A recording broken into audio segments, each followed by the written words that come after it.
Three-man rush. Mangum, all kinds of time.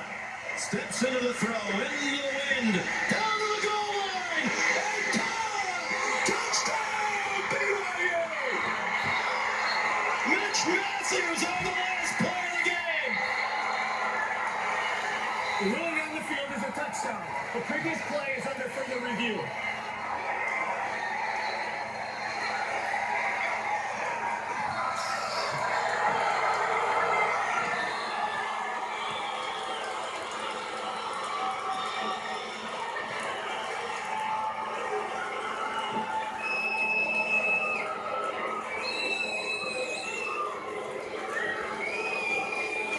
It's under review.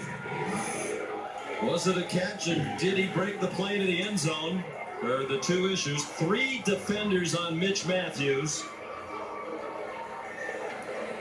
Well, he's in the end zone, and there's no sign that he doesn't have the catch. I think that's going to stand, Chris, don't you? Absolutely, it's going to stand. And a great job of Mitch Matthews.